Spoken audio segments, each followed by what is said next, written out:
Okay, किन हजरात का फर्स्ट डे है, ज़रा हाथ खड़ा कर दें। हाइब्रिड में, फिज़िकल में फर्स्ट डे है, हाइब्रिड में हाथ खड़ा करें। इन्होंने लेक्चर अटेंड कर लिए हैं जो यूट्यूब पे पढ़े हुए थे, ये संडे को सोते रहे हैं।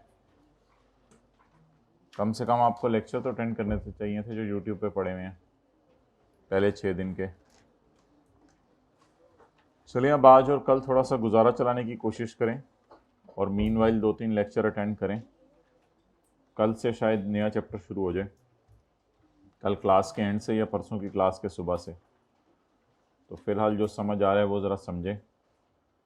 कोई ऐसा 70-80% लेक्चर आपको समझ आ जाएगा इंशाल्लाह। अब आप लोग अगर इस नीयत से बैठेंगे पढ़ाई वो 25-20% जा रहा है बाकी लेक्चर में, फिर कुछ भी समझ नहीं आएगा। समझें, 100% समझ आना है तो बाकी 70-80 आ जाएगा। ओके,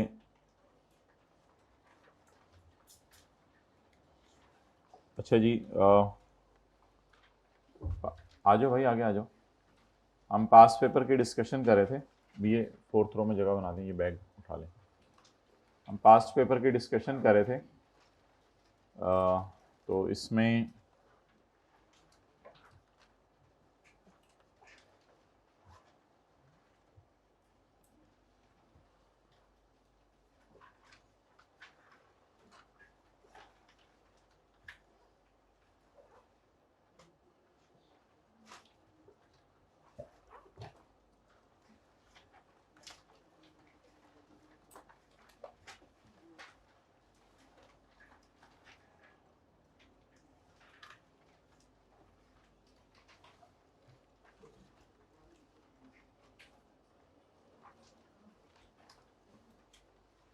इसी रो में जगह बन जाएगी। हाँ, इस रो में जगह बन जाएगी जिसमें आप पहले आई थी। आगे आगे आ जाए ना, आगे आ जाए। उस ब्रीफली पेज नंबर 16 है नोट्स का। ब्रीफली डिस्कस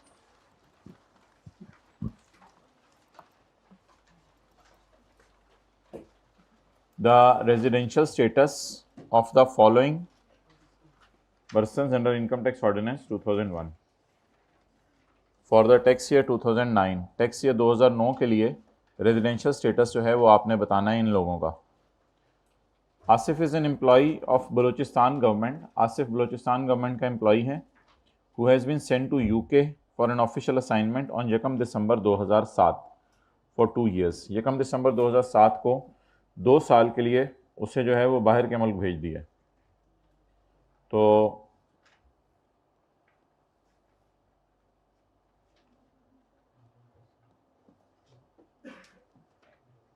मोहतरम, जो हमारा साल शुरू होगा वो 1 जुलाई 2008 को शुरू होगा और ख़त्म होगा 30 जून 2009 को। तो जो लोग पहला दिन है, हमारा साल जो है वो जुलाई में शुरू हुआ करेगा, जून में ख़त्म हुआ करेगा। हल्का हल्का मैं बताता रहूँगा।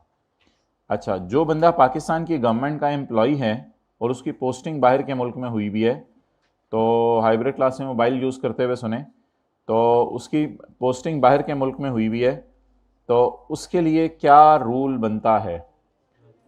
भाई ये टेम्परेचर सबके तरह कर दें 16, और अगर कोई 15 वाला एसी आ गया 15 भी कर दें। जी बिल्कुल जी, चादर लेके आया करें घर से, अब इसका और कोई हल नहीं है। अच्छा, विंग्स भी इसके ऊपर हैं। ये 16 वाली बात पूछी नहीं गई थी, बताई गई थी। ज़्यादा सर्दी लगे तो बता दें, फिर कुछ करेंगे। ऑब्वियसली ये जहाज़ तो है नहीं कि ब्लैंकेट अवेलेबल हो इसमें।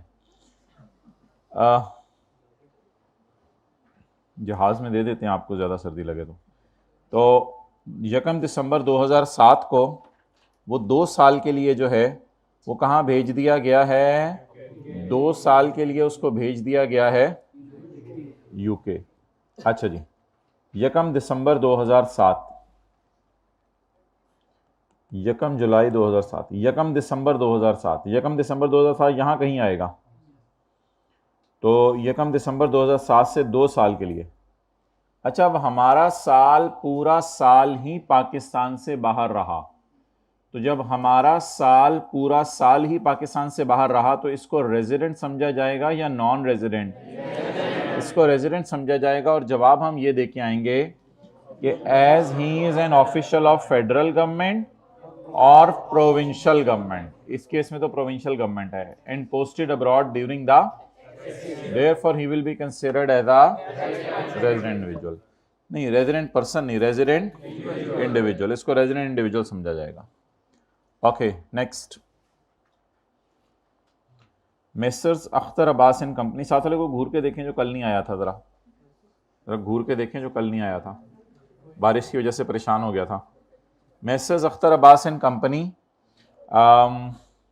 Is a partnership firm.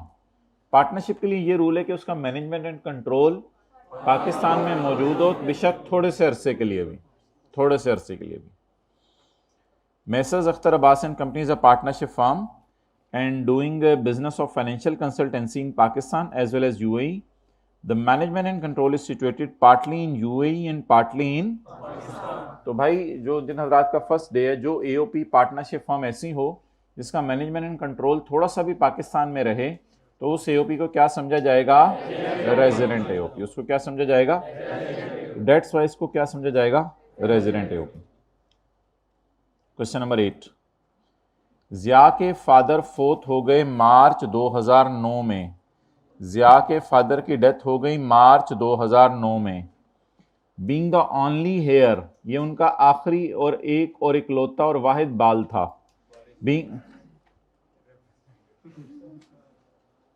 ये उनका आखिरी वारिस था, अकेला वारिस था। He received all his father business and assets, उसने फादर के सारे बिजनेस और एसेट्स, हाइब्रिड में पता चल रहा है कौन कौन बोल रहा है, अभी खड़े किया जाएगा तो फिर जरा क्लियर हो जाएगा उनको किधर से नजर आ रहा है। इन अगस्त 2009, अगस्त 2009 में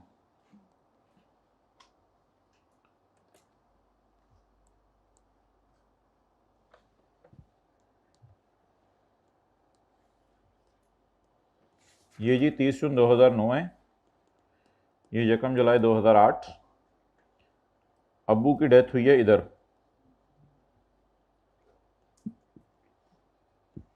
अब्बू की डेथ हुई है इधर।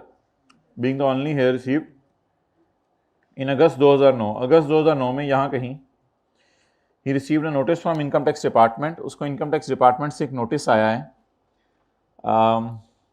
To pay unpaid tax liabilities along with penalty and additional tax, penalty भी दे और कुछ ज़्यादा टैक्स भी दे।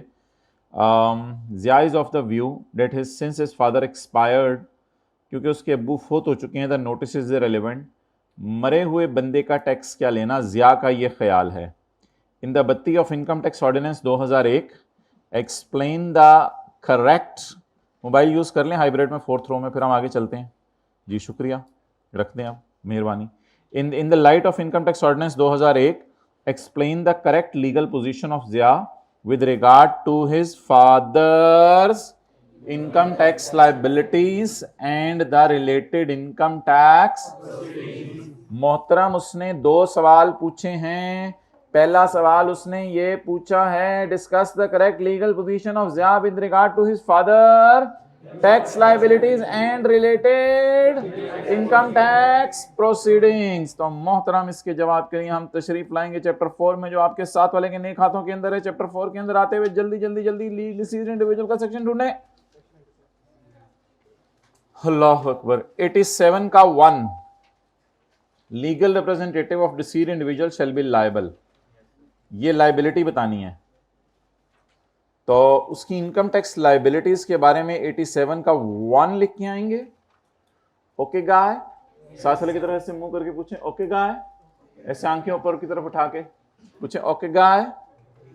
अच्छा, इंग्लिश पे लग गाय।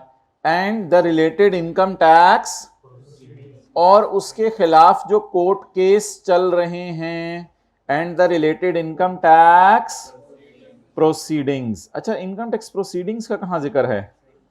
ये ओके, गुड गाइस, सारे गुड गाइस, ये बहुत ज़बरदस्त आप करते हैं। ये जो संडे आता है तो पिछले 6 दिन का जो आप इकट्ठा बैठ के रिवाइज करते हैं ना संडे को, दैट्स रियली ग्रेट। जो सैटरडे को पढ़ाया जाता है वो सैटरडे को ही पढ़ लेते हैं और संडे को पूरे 6 दिन का रिवाइज करते हैं, एंड नेक्स्ट संडे आप पूरे 12 दिन का रिवाइज करेंगे। That's really awesome.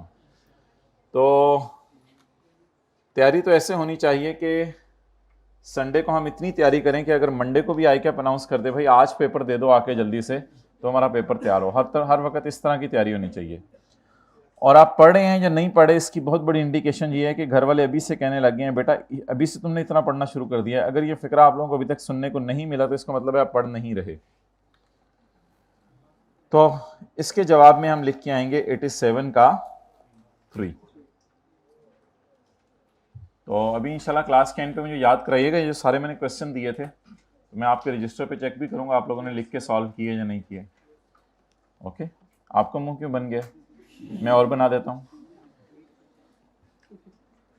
Question number 10 का ए था। मिस्टर हैदर नहीं होता था वो हैदर खाला रशीदा का बेटा is a legal representative of his deceased uncle. अपने मरे हुए अंकल का लीगल रिप्रेजेंटेटिव है सिंस जनवरी 5, 2010। आपको पता है मौत का फरिश्ता 30 जून को तो नहीं आता, उससे पहले भी आ सकता है। लेकिन मौत का फरिश्ता किस टैक्स ईयर में आया है? 2010 में। हमारे लिए भी कभी आएगा। एंड मैनेजेस हिज जायदाद वर्थ ₹10 मिलियन। शायद एक दिन तक पहले हमें पता ना हो किसने आना है, कल आ रहे हैं हमें लेके जाने के लिए। And manages his estate worth ₹10 million approximately. On August 10, 2010 अब्बू के चले जाने के बाद, अंकल के चले जाने के बाद ही receive 2 notice from the income tax department. Death किस साल हुई है? 2010 में। Submit details of income for tax year 2009 में बताओ आपके अंकुल ने क्या क्या कमाया था। एक ये बताओ, दूसरा 12 मिलियन का टैक्स पे करो क्योंकि 2007 और 8 का टैक्स आपने अंकल ने जाते हुए हुकूमत का टैक्स मारा था 12 मिलियन का। अंकुल छोड़ के गए 10 और टैक्स वाले टैक्स मांग रहे हैं 12। एडवाइज मिस्टर हैदर को मशवरा दें कि तजहीज़ो तकफीन के लिए क्या सामान चाहिए होगा। नहीं sorry, about the extent of his in respect of income earned by his. उसके अंकल ने जो इनकम कमाई है उसमें हैदर की एक्सटेंट बताएं, एक्सटेंट बताएं। एक्सेलेंट। 87 का 2। The liability of the Heather shall be limited to the extent of uncle's estate। साथ वाले भी कभी कभी अंकल बनने की कोशिश करता है। uncle's estate जब बहुत ज्यादा आपको जो है वो मशवरे दे रहा हो। आगे also advise, ये भी मशवरा दें। also advise him, उसको ये भी बताएं कि about his obligations relating to tax assessment proceedings pending or arising against his uncle। tax proceedings pending और arising। pending का क्या मतलब है? जो केसेस उनके मरने से पहले उनके खिलाफ शुरू हो चुके थे। और अराइजिंग का क्या मतलब है? जो केसेस उनके मरने के बाद उनके खिलाफ शुरू हो सकते थे। तो पेंडिंग के जवाब में कौन सा लिख के आएंगे? 3A। और अराइजिंग के जवाब में कौन सा लिख के आएंगे? 3 का भी। ये 3A 3B लफ्ज तो याद नहीं करना, लेकिन कम से कम रेफरेंस देने के लिए तो भी मैं बोल सकता हूं कि कौन कौन सा लिख के आएंगे।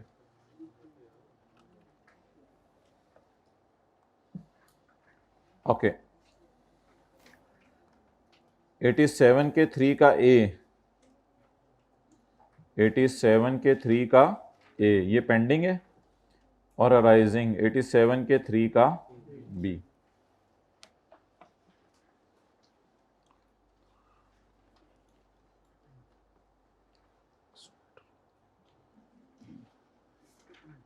एक 2 मीटर मोबाइल दूर रख के पढ़ा करना है आपने। मुनासिब ये है कि बस रख दिया करें और सुबह आते हुए फिर ले आया करें।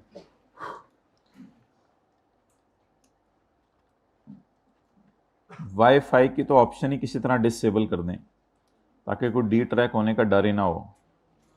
आगे जी क्वेश्चन नंबर 15। बस ये थोड़ा सा ज़माना है, आपको पता है। इससे घर वाले कहते थे मैट्रिक कर लो आगे मज़े हैं, फिर कहते थे एफएससी कर लो आगे एक दफ़ा अच्छे नंबर आ जाए तो मज़े हैं। तो अब मैं भी आपको एक स्टेटमेंट दे रहा हूँ, बस ये 6 साल मोबाइल छोड़ दें, आगे तो मज़े हैं फिर। आगे तो बस आपको जॉब्स ही जॉब्स मिल रही होंगी, 1 घंटे जाना पड़ेगा, 10 लाख तनख्वाह मिल जाएगी 1 घंटे की, और जो है वो बीवी भी फरमा बरदार होगी, बच्चे भी फरमा बरदार होंगे, सारी दुनिया वाले आपको जो है वो फूलों पे उठाए होंगे, तो आगे तो मज़े ही मज़े हैं, तो बिल्कुल टेंशन लेने की ज़रूरत नहीं। बस ये 6 साल किसी तरह गुजार लें मोबाइल के बगैर, आगे मज़े ही मज़े हैं। आगे चलें, क्वेश्चन नंबर 15। तो मतलब ये है सारी बातों का कि प्लस माइनस के लिए अपने आप को मेंटली प्रिपेयर रखें, प्लस माइनस की वजह से परेशान ना हुआ करें, सारी बात का ये मकसद था। तो ये कभी ना समझिएगा life is a bed of roses. State the provisions of income tax ordinance 2001, income tax ordinance 2001 की प्रोविजंस बताएं for determining the residential status of an AOP. AOP का रेजिडेंशियल स्टेटस मालूम करने के लिए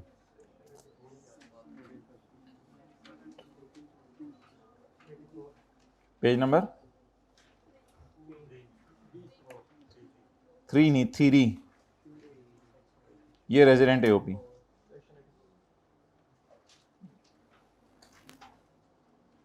ये सेक्शन 84।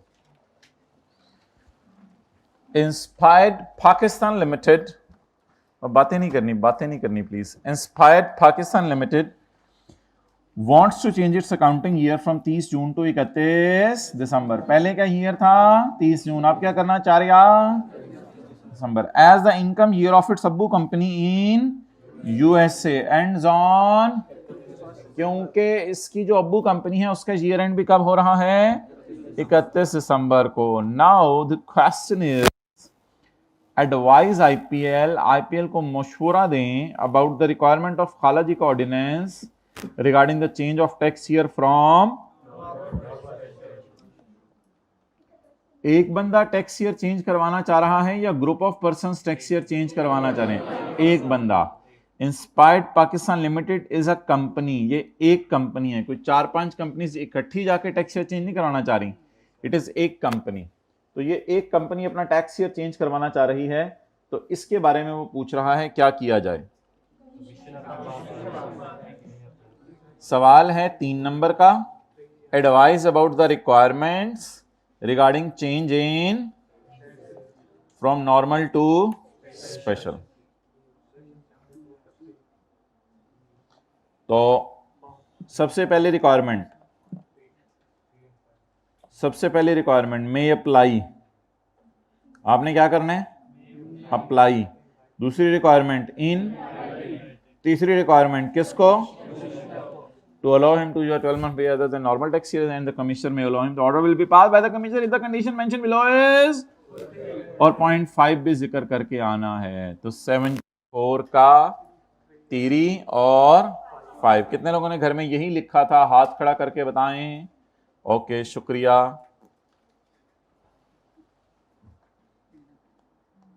मैं अगर आपके साथ होता तो आपको कंधे पे थपकी देता। क्वेश्चन नंबर अगला कौन सा, जल्दी बताएं। 19। अहमद नहीं होता था वो जो पतंग उड़ाता रहता था, गिर गया। हमेशा बोंगी मारनी है, हमेशा कोई ना कोई जो है ना अगले के बारे में बुरी बात करनी है। गिर गया था। Ahmed is responsible for managing the property of his uncle who died on 5 February 2013। फरवरी के महीने में अंकल बैठे हुए थे, 5 फरवरी को शाम को 4 बजे मौत का फरिश्ता आया। भाई तशरीफ ले चलें, अब आप बहुत रह लिया आपने इस दुनिया में। द अप्रॉक्स, अंकल कहते रहे कि मुझे ये अमल कर लेने दो, तोबा कर लेने दो, भाई अब चांस खत्म है। The approximate worth of property is 7 million. Approximate worth of property is 7 million. 7 million की प्रॉपर्टी है उसकी। इन अगस्त 2000, बड़े हैवी अंकल हैं सारे अभी तक आ रहे, कुछ 7 मिलियन को 10 मिलियन को। In August 2013 a notice was received from income tax department. अगस्त 2013 में, ये मुझे लगता है कोई 5-6 महीने बाद तकरीबन टैक्स वाले जाग जाते हैं लोगों के मरने के बाद। तो a notice was received from income tax department in the name of his uncle requiring details of his income for 2012 along with the tax in respect of previous year amounting to 8.5। पिछले साल का 8.5 tax जमा करवाएं आप, छोड़ के गया 7। सवाल की रिक्वायरमेंट है एक्सटेंट ऑफ अहमद लाइबिलिटीज। तो ये तो वही बात है। अब इसमें हम लिख के आएंगे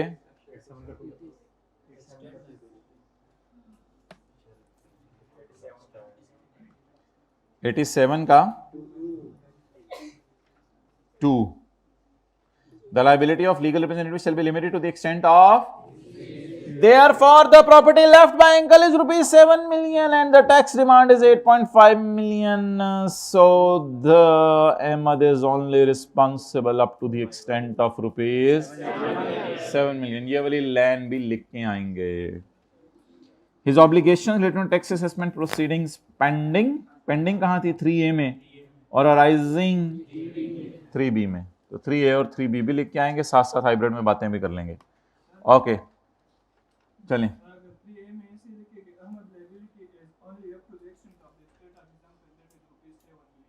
हाँ ठीक है, गुजारा चलेगा. Question number 21. The income tax department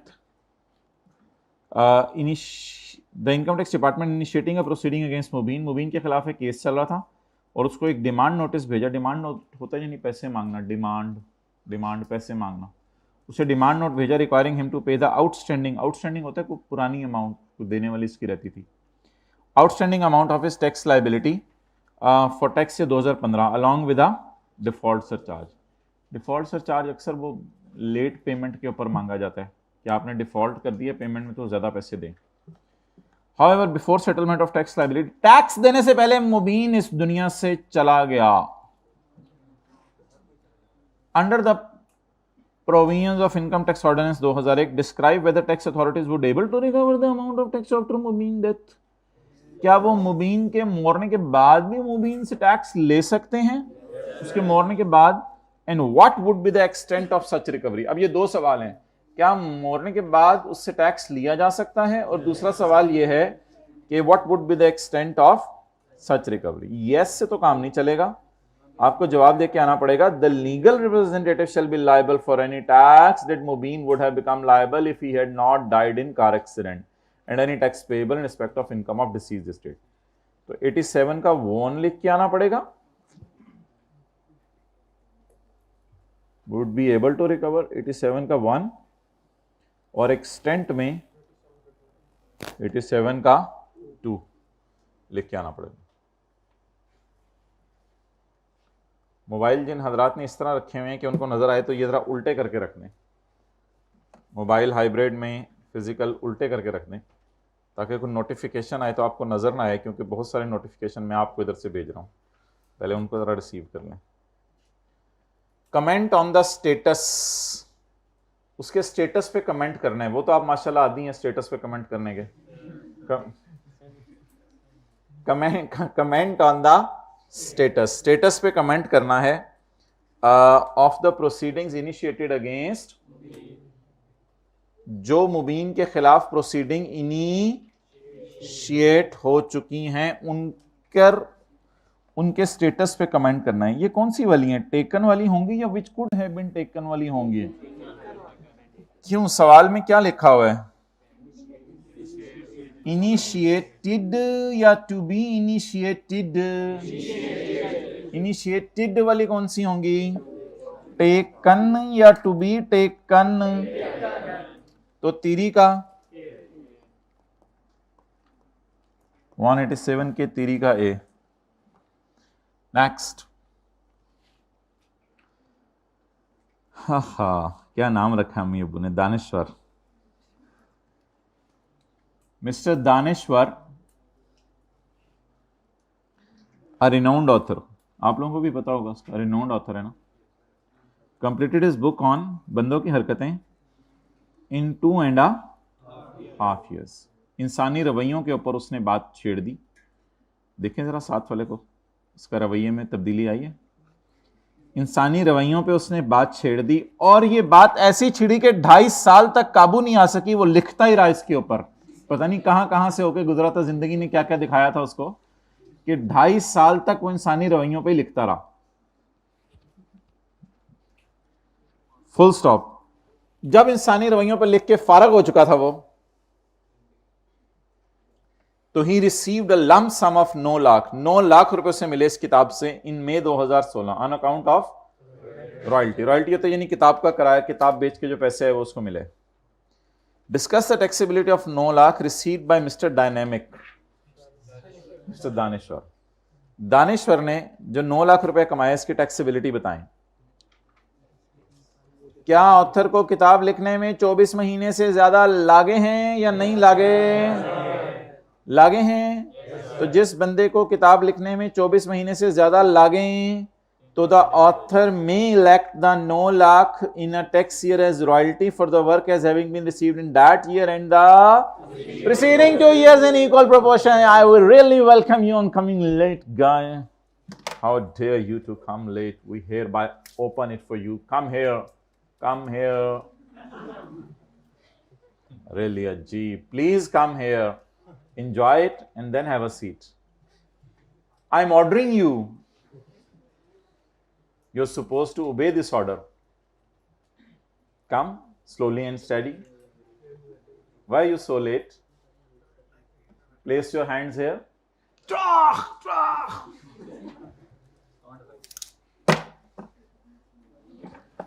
okay अच्छा, लेकिन इसमें ये बात आपके जहन में घर जाके आ सकती है कि क्यों नहीं मारा था मैंने इनको, सॉरी, ये बात आपके जहन में घर में जाके आ सकती है कि 9 लाख को 3 पे डिवाइड करेंगे तो 3 लाख आएगा। और शायद आपको याद हो, अगर किसी दिन ख्वाब में आपके टेबल आया है तो शायद आपको याद हो कि 0 से 6 लाख वाले पर टैक्स नहीं बनता। तो जब 0 से 6 लाख वाले पर टैक्स नहीं बनता तो प्रॉबेबली इसको ये फ़ायदा होगा जब आप ये 9 लाख को 3 से डिवाइड करके 3 लाख को 3 सालों में डालेगा तो the tax payment will be 0। लेकिन ये बात को यहाँ करने की ज़रूरत नहीं है एज सच, लेकिन आपके समझने के लिए आपको बता रहा हूँ। Under the provisions of Income Tax Ordinance 2001, state the situations where the expenditure is required to be apportioned for the purpose of claiming a, जहां आपने एक्सपेंडिचर को अपोर्शन करना है, जहां आपको एक्सपेंडिचर अपोर्शन करने की जरूरत महसूस हो उसकी सिचुएशंस बता दें। जहां आपको खर्चे तकसीम करने की जरूरत महसूस हो उसकी सिचुएशन बता दें। इसके लिए कौन सी क्लास अटेंड करनी पड़नी थी? पिछली वाली। जिसने पिछली वाली क्लास अटेंड नहीं की वो अपना मुंह गुस्से में फुलाए ताकि मुझे पता चले कि उसने पिछली क्लास अटेंड नहीं की। कोई खुदा का खौफ किया करें, शर्म आनी चाहिए क्लास छोड़ते हुए। देखिए मेरे और आप जैसा बंदे में इतनी हिम्मत नहीं है क्लास छोड़े, है हमारे में हिम्मत ना, हमारे में ये हिम्मत है कि लेट आए। अब इसके लिए बहुत बड़ा जिगरा और हिम्मत चाहिए होती है। क्लास छोड़ना कोई आम बंदे का काम है नहीं, बहुत ख़ास लोग होते हैं। ऐसे लोगों से दोस्ती नहीं करनी, बहुत ख़ास लोग होते हैं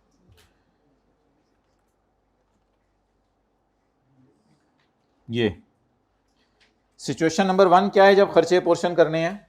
हाइब्रिड में लास्ट रो में बातें अगर थोड़ी देर के लिए बंद कर दें तो मैं पढ़ा लूँ, आइंदा से फिर सीट्स बदलनी पड़ेंगी। अच्छा, फ्रंट रो वालों को तो कोई कसूर नहीं ना, अगली रो वालों को। अच्छा, तो 2 हेड्स ऑफ इनकम में आप इनकम कमा रहे हैं या किसी हेड ऑफ इनकम में इनकम कमा रहे हैं और किसी और पर्पस के लिए आप उस बिजली को इस्तेमाल कर रहे हैं, या किसी हेड ऑफ इनकम में टैक्सेबल इनकम भी कमा रहे हैं और फाइनल टैक्स रिजीम की इनकम भी कमा रहे हैं। एक्सपोर्ट सेल को हमने कहा था और डिविडेंड इनकम को ये एक फाइनल टैक्स रिजीम होती होगी कोई, बस कभी देखेंगे जब ये आएगी। तो ये 3 सिचुएशंस हैं जहां आपको खर्चों को क्या करना पड़ेगा? अपोर्शन। सिचुएशंस, शन मांगी थी, शंस मांगी थी, शंस मांगी थी। आबिद था, आबिद वही स्कूल वाला हमारा दोस्त जो हमेशा आखिरी बेंच पे बैठता था।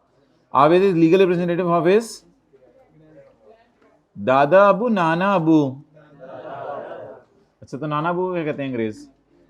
Mini grandfather. उनको भी मेरे ख्याल से ग्रैंडफादर ही कहते हैं अंग्रेज, पता नहीं हो सकता है। ग्रैंड पा, पा माँ, मैं Abid legal grand 28 million. Check the level of grandpa. On 22 January 2009, he received a notice from the income tax department. ये देखें 5-6 काफ़ी अरसे बाद टैक्स वाले जागे हैं, तकरीबन कुछ 1.5 साल बाद टैक्स वाले जागे हैं। Arising A notice from income tax department requiring him to make a payment of 0.8 million against his grandfather's income for 2007. ये तो बहुत थोड़े पैसे मांगे हैं, ग्रैंडपा का बड़ा लेवल था, 0.8 मिलियन उसका टैक्स जमा करवाओ। नोटिस ऑल्सो रिक्वायर कि 2008 में उसने क्या कमाया ये बताओ, 2007 का टैक्स जमा कराओ और 8 में क्या क्या गुल खिलाए हैं दादाबू ने ये बताओ, यानी क्या क्या कमाया है ये बताओ। दो बातें पूछी हैं। Required, advise nothing. अच्छा, आप अपना लेवल देख रहे हैं, आपसे एडवाइस मांगी जा रही है। Advice Abid about his obligations, उसकी जिम्मेदारियां relating to tax assessment proceedings pending और अराइजिंग अगेंस्ट हिज। भाई ये बात सिर्फ प्रोसीडिंग्स तक उसने महदूद रखी है और कुछ पूछा ही नहीं, इसलिए हम सिर्फ 3A। भाईजान जो पहले दिन आए हैं वो भी बता सकते हैं अगले का जवाब क्या, राइजिंग का भी इतनी दफा देख लिया है, 3B। तो 3A और 3B जवाब के अंदर देंगे। Abid obligations relating to tax assessment proceedings.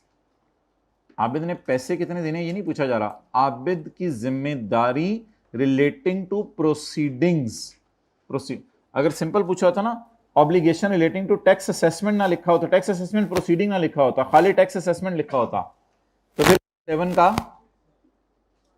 1, फिर 87 का 1। अगर लिखा होता about is relating to tax obligations या टैक्स असेसमेंट, फिर वो 1 लिख के आते, वरना कौन सा लिख के आना है। ओके, अगला सवाल कौन सा था। अच्छा, अब आप हजरात कल वाला निकाल लें जो हम यूज कर रहे थे, अपॉर्शनमेंट ऑफ डिडक्शंस। साथ वाले के सर पे शफकत का हाथ रखें, हाइब्रिड क्लास में प्लीज, फिजिकल में भी साथ वाले के सर पे शफकत का हाथ रखें। आप थोड़ा सा हिलाएं सर को प्यार मोहब्बत से, छोड़ दें अब उसको उसके हाल पे छोड़ दें।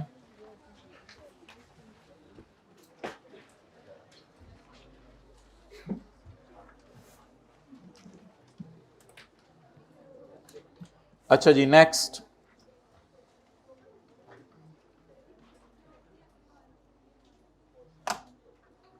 पेज नंबर बता दें कौन सा है।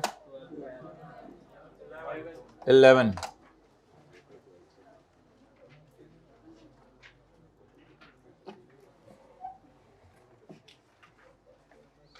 Page number 11।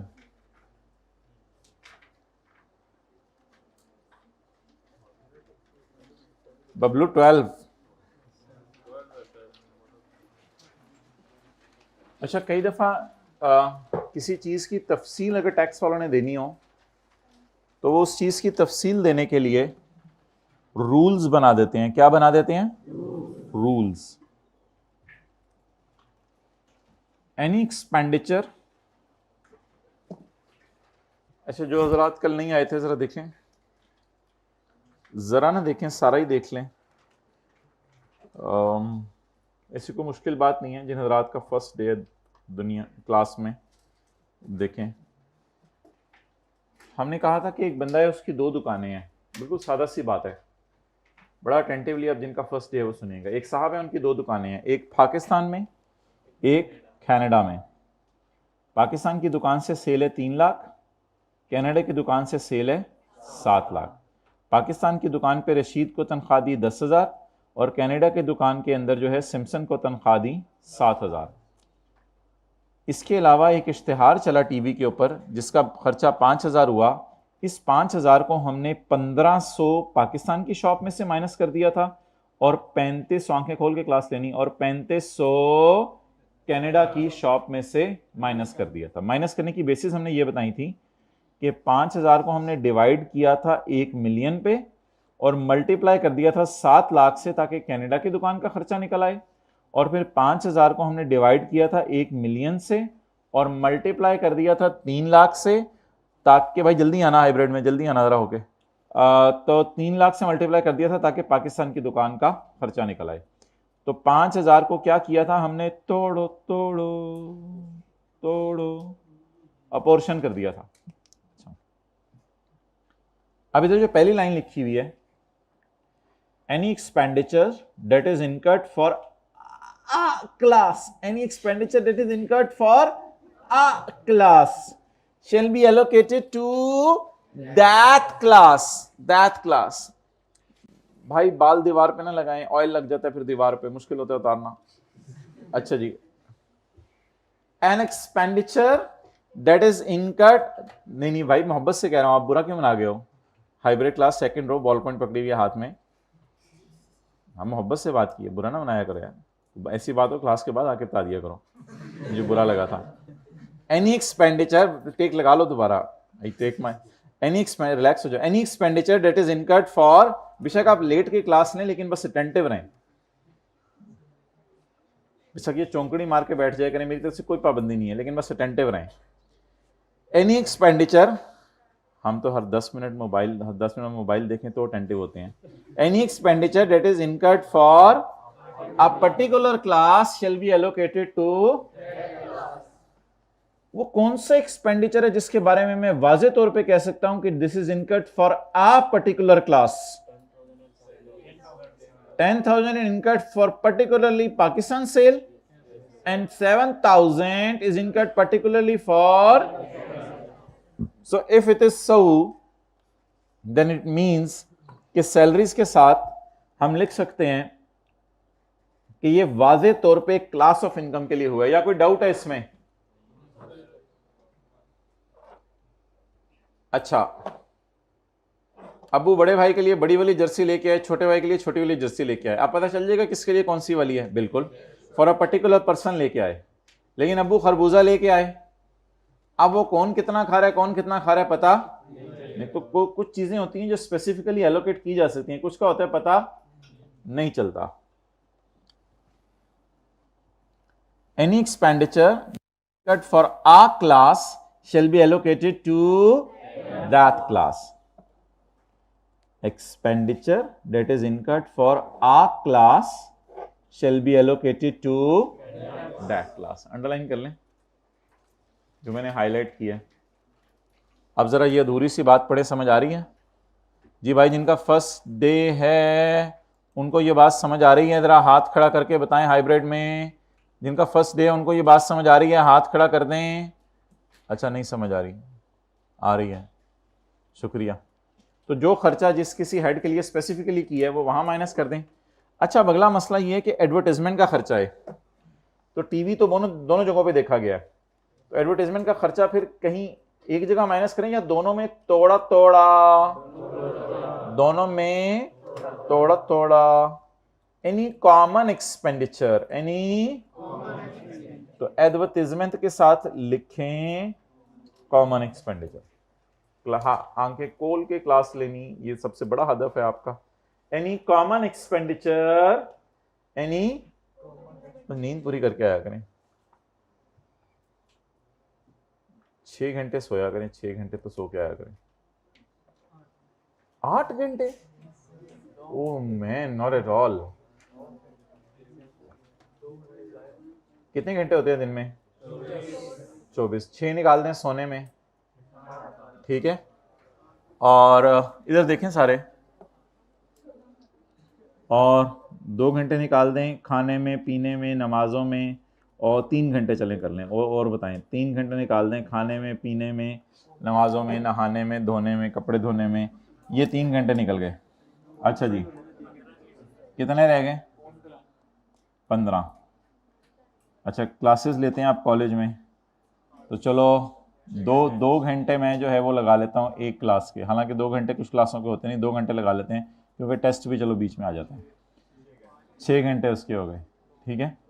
और आने जाने का आधा घंटा कर लें। अब आप दूर अगर रहते हैं तो ये आपका कसूर है, इसमें मेरा कोई कसूर नहीं है।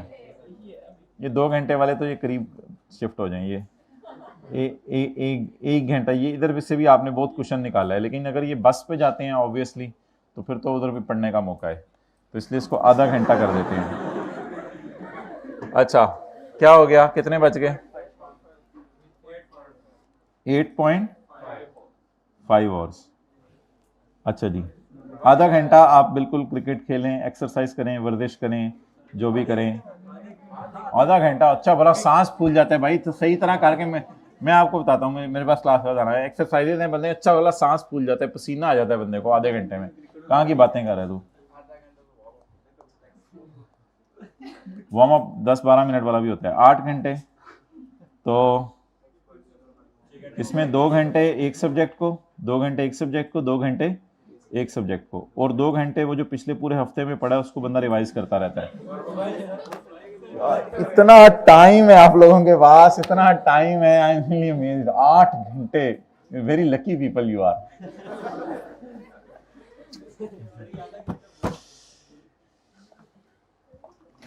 अभी यहां से भी आपने थोड़ा सा क्वेश्चन निकाला था, चलें।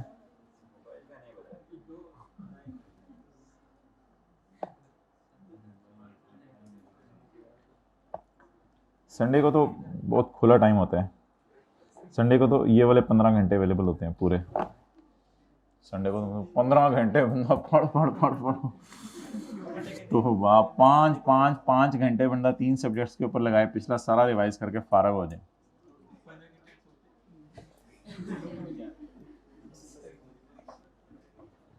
Very lucky people you are, माशाल्लाह। Point number 3, any common expenditure. पता नहीं मेरे 15 कहाँ चले जाते हैं, मुझे तो कल समझ नहीं आई मेरे 15 कहाँ जाते हैं। और वीकडेज में मेरे तो नहीं 8 होते, पता नहीं ये कहाँ कहाँ की बातें करें, मेरे तो नहीं 8 होते। जी जी बोलें, नहीं बोलना, ठीक है। Point number 3, any common expenditure,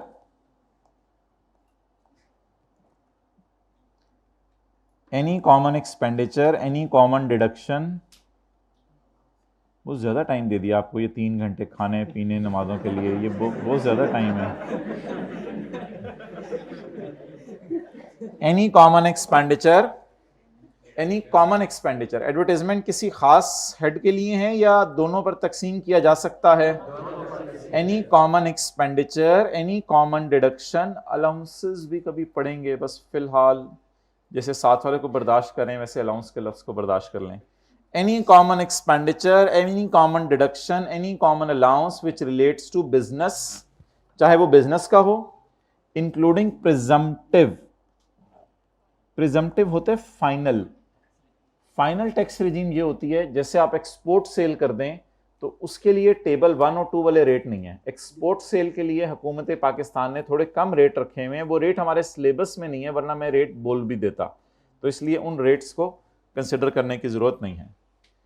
any common expenditure, any common deductions, any common allowances which relates to business, including presumptive income कर लें आप, फिर वो आपको रिदम नहीं बनेगा, फिक्र अच्छी तरह याद नहीं होगा, ये ऐड कर लें बेशक आप इसमें। Including presumptive income and including exempt income की मैंने आपको मिसाल दी थी, एग्रीकल्चर। अगर एक बंदा जो है वो मैंगो बेच रहा है काश्त करके, खरीद के नहीं, खुद काश्त करके बीज बो के, अगर वो बेच रहा है तो फिर ऑब्वियसली उसकी इनकम एग्रीकल्चर और उस पर टैक्स माफ है। Shall be allocated to each class of income according to common. खर्चों को कैसे एलोकेट करेंगे? फॉलोइंग फॉर्मूला लगा के। फॉर्मूला क्या होगा? अमाउंट ऑफ खर्चा। अच्छा, मिसाल के तौर में मैं बात करता हूं, अमाउंट ऑफ खर्चा। खर्चा कितना है? एडवर्टाइजमेंट 5000, अमाउंट ऑफ खर्चा into gross receipt for all class of income. Gross receipt for, gross receipt होती है, अभी तक इसमें से खर्चे माइनस नहीं हुए। ग्रॉस रिसीट ना सेल को कहते हैं। जैसे दुकानदार है जो बोतलें बेच रहे हैं, वो बोतलें बिस्किट बेच के जो पैसे आ रहे हैं वो ग्रॉस रिसीट है। कॉलेज वालों के लिए जो है आप जो फीस जमा करवा रहे हैं वो ग्रॉस रिसीट है, उसमें से खर्चे माइनस कर दें वो तो नेट हो जाता है ना। तो ग्रॉस रिसीट से मुराद sale. Gross receipt for all class of income 3 lakh plus 7 lakh, तो gross receipt for all class of income, इससे डिवाइड करें, ये कल हमने किया था, multiply by gross receipt for feel करें, फॉर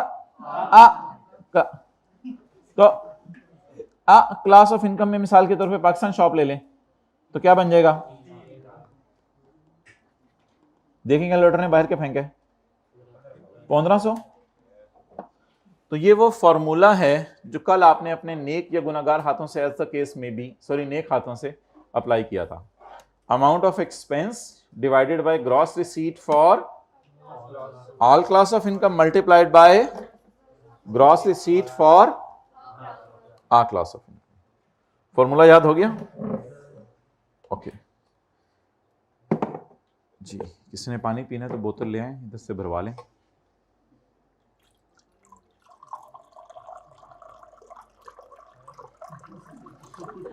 क्या कह रहे हैं?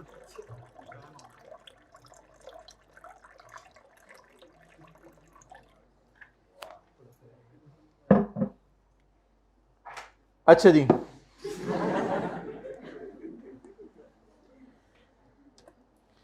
ग्रॉस रिसीट का मतलब देखें। ग्रॉस रिसीट का थोड़ा थोड़ा हाइब्रिड में मोबाइल यूज करते हुए साथ साथ जरा ग्रॉस रिसीट का मतलब देखें। ग्राहक असल में जब आप लोग ऐसे मुतवज्जे हो जाते हैं ना, बिल्कुल ऐसे, तो लगता है बहुत ज्यादा मुतवज्जे हो गए आप। मोबाइल तो आपका नजर नहीं आ रहा होता, वो तो आप एक्सपर्ट हैं छुपाने में, लेकिन आप लोग अक्सर आंखें नीचे करें फिर शायद बच जाएं, आप पूरा सारी नीचे कर लेते हैं। तो आप इस तरह ट्राई कीजिएगा आइंदा, फिर शायद बचत हो सकती है। Gross receipts are receipts without deduction of.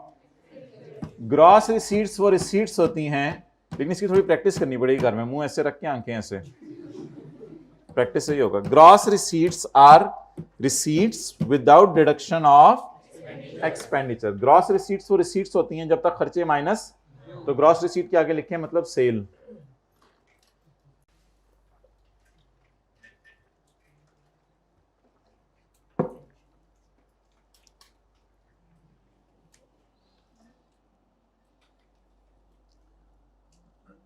Common expenditure, common deduction, common allowances means common common खर्चे, जैसे एडवर्टाइजमेंट था, it is an expenditure that is not clearly allocable to any, is it clearly allocable to any class of income? Is 5,000 is clearly allocable to any class of income? It is not clearly allocable, so we will allocate it on the basis of gross receipt, that is sale. Allocable, not clearly allocable, but these salaries are clearly allocable, but this 5,000 is not clearly allocable. अच्छा, where a person is earning net commission, ये मैं बाद में करता हूँ। In this rule, इस rule में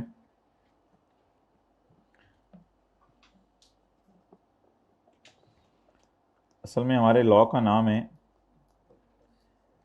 income tax ordinance 2001। इसमें कुछ चीज़ें समझ नहीं आई थी, इसलिए हुकूमत ने निकाले थे इनकम टैक्स रूल्स 2002। रूल्स इतने ज़्यादा हमारे सिलेबस में नहीं है, ज़्यादा ऑर्डिनेंस ही हमारे सिलेबस में है। इसमें होते हैं सेक्शन 1, सेक्शन 2, जैसे पहले दिन हमने सेक्शन 74 पढ़ा था टैक्स ईयर, और इसमें होते हैं रूल्स। तो अभी हम क्या पढ़ रहे हैं? Rule number 13। तो ये ज़रा नोट कर लें साथ वाले के माथे पे ताकि उसको याद रहे। इधर करो बेटा, फोरहेड।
ओके जी, हाइब्रिड में देख लें मोबाइल, पहली रो में देख लें, 1 मिनट और देख लें। ठीक है, शुक्रिया। चलें जी आगे चलते हैं। आप लोगों से घंटा डेढ़ इधर नहीं गुजरता मोबाइल के बगैर, तो मैं कैसे यकीन कर लूँ कि घर में यार 15 मिनट मोबाइल के बगैर गुजर रहे हूँ? मेरा नहीं ख्याल। इतने लोगों को मसला है हर 5-10 मिनट बाद जरा। ये कब से है मसला? मैट्रिक्स से? अच्छा,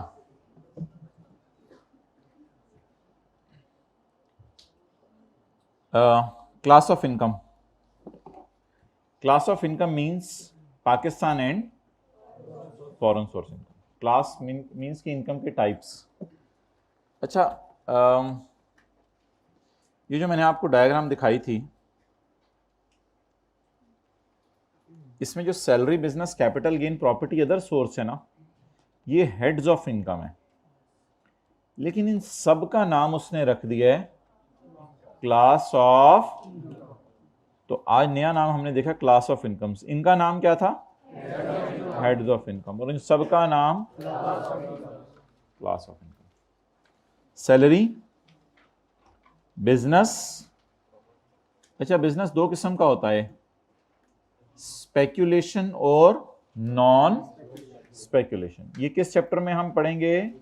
बिजनेस के चैप्टर में, कि बिजनेस दो किस्म का होता है। एक बिजनेस होता है स्पेक्यूलेशन बिजनेस, और एक होता है। इन दोनों में क्या फर्क है ना? मैंने पहले 6 दिन से जो आ रहे हैं उन्हें बताया, ना जो आज पहले दिन आ रहे हैं उनको बताना है। ये क्लास में हाँ एक बंदे को पता है, टीचर को। इसके बाद income from,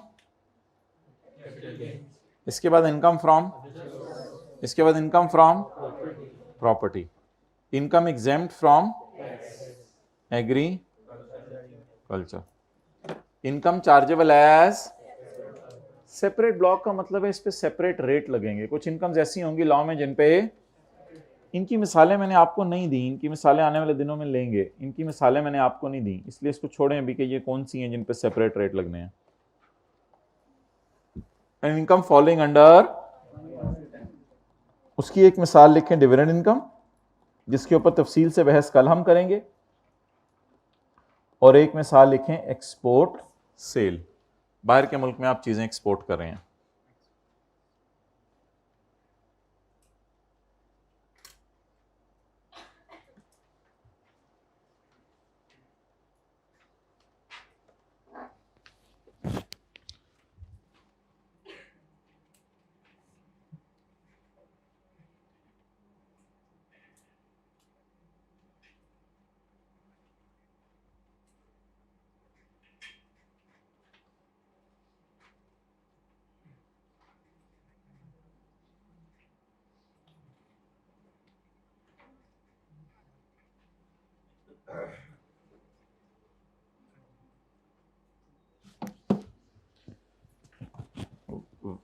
While allocating expenses, the nature and source of each class must be considered.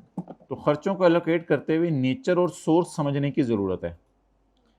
देखें ना, आप दुकान है, हो सकता है उसमें बिजली बहुत ज़्यादा इस्तेमाल हो रही हो, लेकिन घर में बिजली, अब आप ये कह दें कि बिजली का बिल आया है तो 50,000 इसका बिल है, 50,000 इसका बिल है, लाख टोटल है, तो ये तो अजीब सी बात होगी। तो जब भी खर्चों को पोर्शन करना है तो किस चीज़ का ध्यान रखें? नेचर और साइज, सोर्स का, यानी कहाँ से आप खर्चा कर रहे हैं। उससे थोड़ा सा आपको एक फेयर आइडिया हो जाता है कि किसको ज़्यादा खर्चा एलोकेट करना है, किसको कम।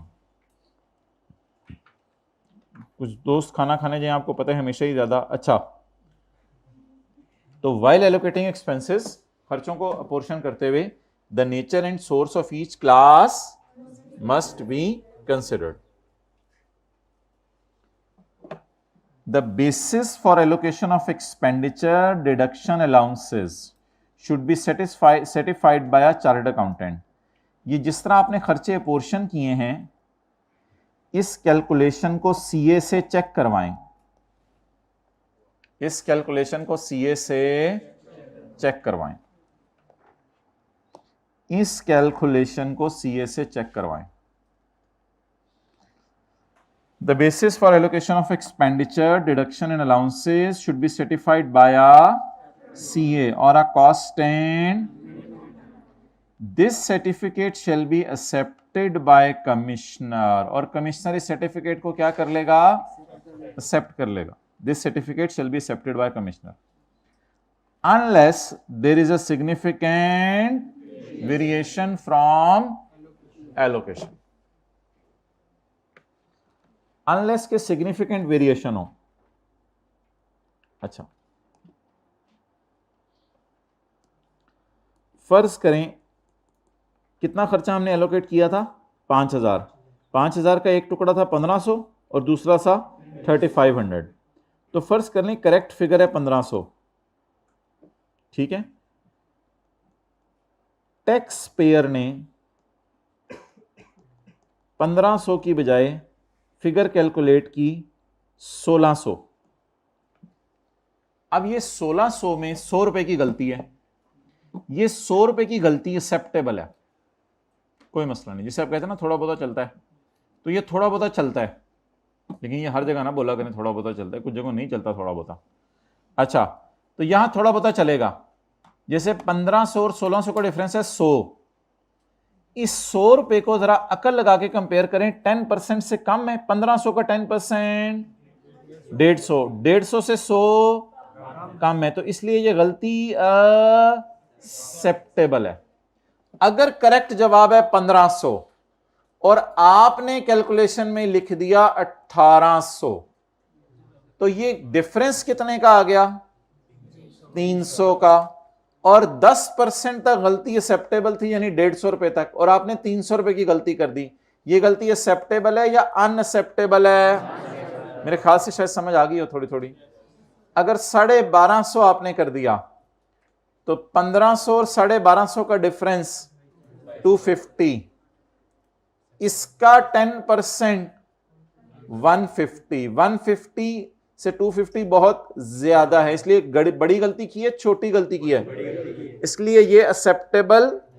लेकिन अगर 1450 हो जाए, यानी 50 का फर्क आ रहा है, तो 1500 का 10% 150, 150 से 50 कम है, तो बड़ी गलती छोटी मोटी गलती, तो ये गलती क्या होगी, एक्सेप्टेबल होगी। नोट करो।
सुन लें, आवाज आ रही है। The basis for allocation of expenditure deduction and allowances should be certified by a CA और कॉस्ट एंड मैनेजमेंट अकाउंटेंट, ये भी एक क्वालिफिकेशन है। This certificate shall be certified by commissioner, और कमिश्नर इस सर्टिफिकेट को मान लेगा अनलेस देयर इज अ बड़ी वेरिएशन। बड़ी वेरिएशन क्या होती है, 10% प्लस या 10% minus beyond the limits from allocation. Allocation की जो फिगर है उससे अगर 10% प्लस चले जाएं ज़्यादा या 10% माइनस चले जाएं, फिर उस गलती को बड़ी गलती समझा जाएगा। अच्छा जी, इसको एक दफ़ा नज़र मार लें। कोई भी खर्चा जो किसी एक हेड के लिए किया गया उसको वहाँ से माइनस कर दिया जाएगा। जैसे हमारे सवाल में सैलरीज थी, किसी कॉमन खर्चे को, कॉमन डिडक्शन को, कॉमन अलाउंस को, चाहे वो बिजनेस हो including final income and including exempt income, इसका क्या मतलब है, चाहे वो बिजनेस हो, चाहे वो फाइनल हो, चाहे वो एग्जेम्प्ट हो। मिसाल के तौर पर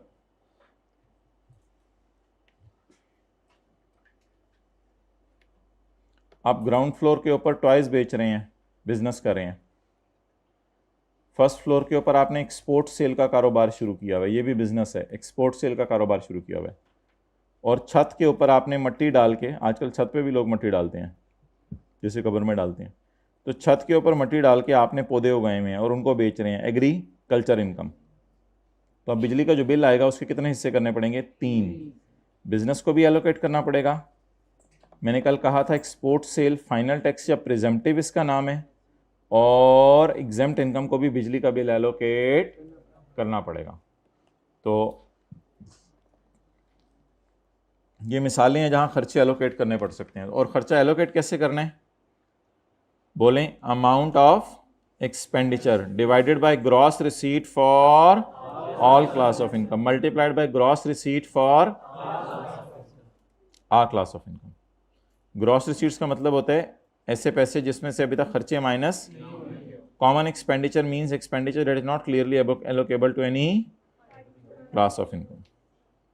और फिर आगे हेड्स ऑफ इनकम उसने बता दिए, उसमें क्लास ऑफ इनकम्स बताया, बल्कि क्लास ऑफ इनकम में हेड्स ऑफ इनकम से ज़्यादा चीज़ें आ रही हैं।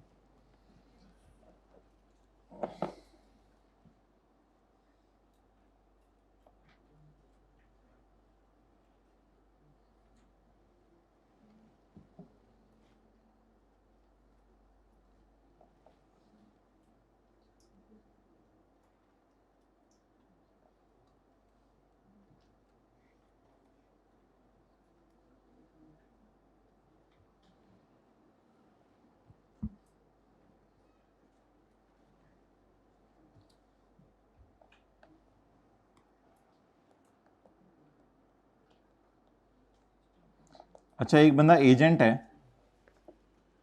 एजेंट का काम क्या होता है, खुद चीज़ें खरीद के बेचना या किसी की चीज़ें बेचना। एजेंट का काम क्या होता है, खुद अपनी चीज़ें खरीद के बेचना या किसी की चीज़ें खरीद के बेचना। मिसाल के तौर पे एक एजेंट है, उसने बताया कि मैंने सेल की है 50 मिलियन की, इसमें मेरा 2% कमीशन है। तो बताइए जी 2% कमीशन कितना बना,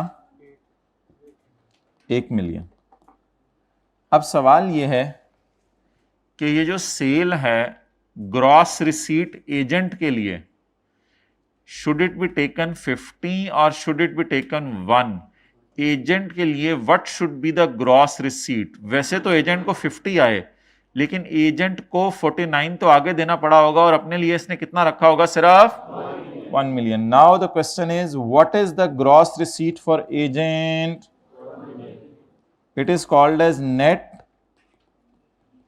कमीशन एंड इट इज, बोले, ग्रॉस, नहीं ग्रॉस, हाँ ग्रॉस रिसीट या ग्रॉस प्रॉफिट कर दो। इसका नाम उसने नेट कमीशन भी रखा है, ग्रॉस प्रॉफिट भी रखा है। अजीब सा नाम, उसने ग्रॉस प्रॉफिट रखना नहीं चाहिए था। बहरहाल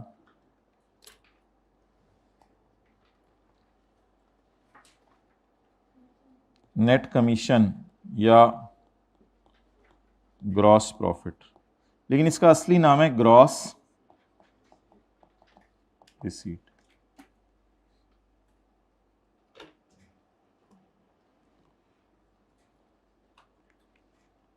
फॉर एजेंट, वैसे तो शायद उसको 50 आया है, लेकिन एजेंट के लिए ग्रॉस रिसीट क्या है?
Okay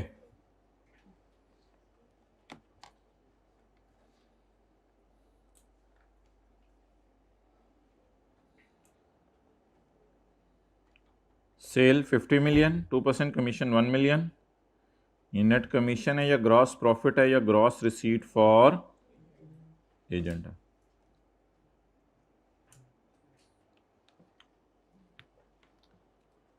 where a person is earning net commission और ब्रोकरेज, इसे नेट कमीशन भी कहा जाता है, ब्रोकरेज भी कहा जाता है, then his gross profit will be taken as sale, then his gross profit will be taken as sale. ये टर्नओवर ना, टर्नओवर इसको कहते हैं सेल को, लेकिन असल में अब इसके लिए सेल वो नहीं है। His gross profit will be taken as sale, his sale will not be taken as sale, his gross profit will be taken as sale. I repeat, his sale will not be considered as sale, rather his gross profit will be taken as sale. assume किया जाएगा, हालांकि cell तो इसकी 50 है, his gross profit will be taken as sale. gross profit कितना? 1 million.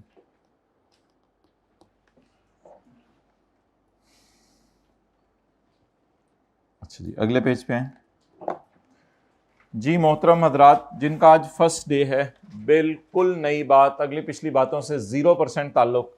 अभी तक तो शायद कुछ ऐसी बातें हो रही थी जिनका कोई आगे पीछे से ताल्लुक हो, लेकिन अब आगे हमने जितना पढ़ना है एंड तक, आज और कल, उसका पिछले पढ़े से कोई ताल्लुक नहीं है। बस एक काम छोटा सा मेहनत करके अगर आप लोग आज कर लेना तो वो बहुत ही ज़बरदस्त हो जाए। लेक्चर नंबर 3 बेशक पहले जाके देख लें, और अगर लेक्चर 3 अभी पहले जाके नहीं देख सकते तो कम से कम ये टेबल लगाना, टेबल 1 और 1A, 1 और 2, ये किसी दाएं बाएं वाले से समझ लें। तो ये जो साथ बैठा हुआ है आपके बंदा जो नया है, पहले दिन आया है, ज़रा अपने साथ वाले से पूछे कि आप मुझे ये टेबल 1 और 2 लगाना सिखा सकते हैं। अगर वो इनकार करे तो फिर जो है वो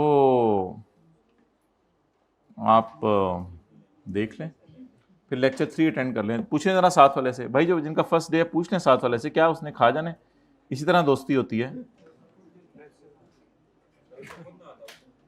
हाँ, हो सकता है उसे खुद ना आता हो, फिर ठीक है, फिर लेक्चर 3 अटेंड कर लें। कम से कम ये टेबल लगाना सीख लें कल तक।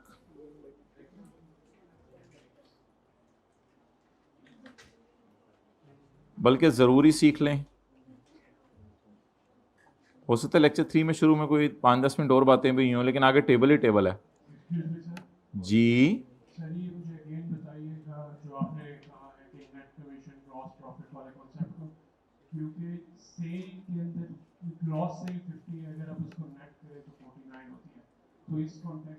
सेल नहीं, उस सेल नेट तो 49 उस बंदे के लिए जिसका बिजनेस है, मैं एजेंट की बात कर रहा हूं, उसको तो 1 मिलना है ना, उसको तो मिलना ही 1 है, उसको तो मिलना ही 1 है, उसके लिए ग्रॉस नेट तो कुछ है ही नहीं, बस ये 1 ही 1 है बस। हाँ जी, जिसका सेल हो उसके लिए 50 है, उसके लिए 50 है, वो फिर 1 मिलियन खर्चा माइनस कर, लेकिन उसके लिए 50 sale. Okay, fair market value.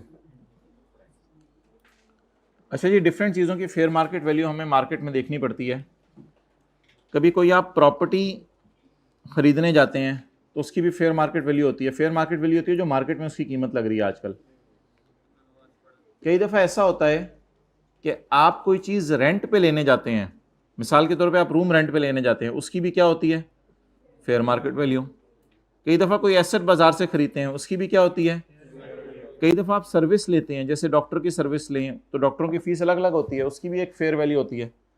कई दफ़ा कोई भी बेनिफिट और परक्विजिट, अगला बंदा आपको कोई भी फ़ायदा देता है, परक्विजिट और बेनिफिट एक ही मतलब है इनका, तो कोई भी बंदा आपको फ़ायदा देता है तो परक्विजिट मीन्स बेनिफिट, तो उस बेनिफिट की भी क्या होती है?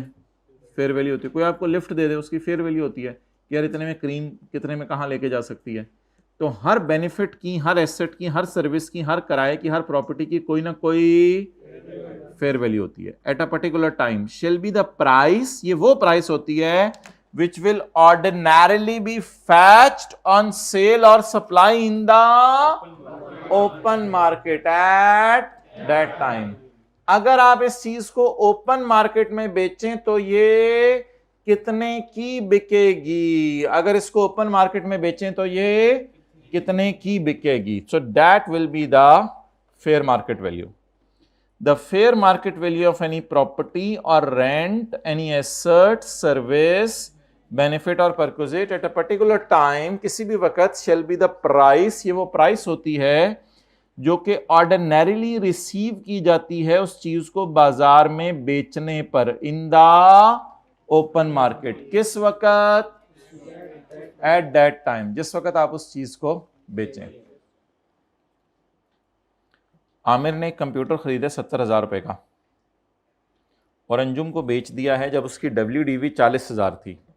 वैसे बाजार में इस कंप्यूटर की फेयर वैल्यू 42,000 है. आप बता दें what will be the fair value in this case? 42,000. बाकी फिगर तो अजीब सी है ना, कॉस्ट है और WDV है, तो कॉस्ट में से डेप्रिसिएशन माइनस की होगी तो WDV आई होगी ना. तो PRC तो किया हुआ है मेरे ख्याल से आप लोगों ने, तो WDV आई होगी. तो WDV को BV भी कहते हैं. तो हमें कॉस्ट और BV तो नहीं चाहिए, अभी हमें क्या चाहिए? Fair value. अच्छा, अब अगला कॉन्सेप्ट बड़ा अजीब सा है. हाइब्रिड में लास्ट रो में बातें करते हुए अगला कॉन्सेप्ट बड़ा अजीब सा है कि the fair market value shall be determined ignoring any restriction on transfer. That is really अजीब.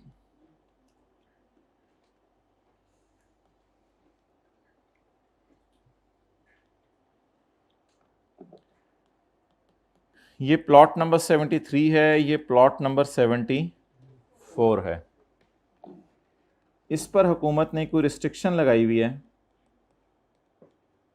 कि ये प्लॉट जो है वो बिक नहीं सकता अभी, क्योंकि हो सकता है यहाँ पर हुकूमत ने ब्रिज बनाना हो, यहाँ पे हुकूमत ने कोई टनल बनानी हो, कोई फ्लाईओवर बनाना हो, कोई अंडरपास बनाना हो. लेकिन प्लॉट 73 सेफ है, उसमें कोई मसला नहीं है. इस वजह से आप प्रॉपर्टी डीलर की दुकान पे जाते हैं तो इस प्लॉट की प्राइस आपको जो है वो मिलती है 20 मिलियन और इस प्लॉट की प्राइस आपको मिलती है 16 million. Because there is a restriction. Restriction में ये होता है कि हो सकता है गवर्नमेंट उतने पैसे ना दे जितने इसके प्लॉट के हैं जब कभी यहाँ पे ब्रिज बने. तो बाजार में ये कीमत चल रही है, फेयर मार्केट वैल्यू बाजार में प्रॉपर्टी डीलर्स के पास. लेकिन इनकम टैक्स ऑर्डिनेंस में फेयर मार्केट वैल्यू कुछ और होगी. इनकम टैक्स ऑर्डिनेंस में दोनों की फेयर वैल्यू ही 20 होगी. For determining the fair value under income tax ordinance we will ignore the restriction. We will. अब अजीब सी बात है लेकिन है तो है, अब क्या करें. नोट कर लें बस, इसमें से अब मैंने कुछ भी नहीं बताना. It's complete from my side. Now it's your turn.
Okay,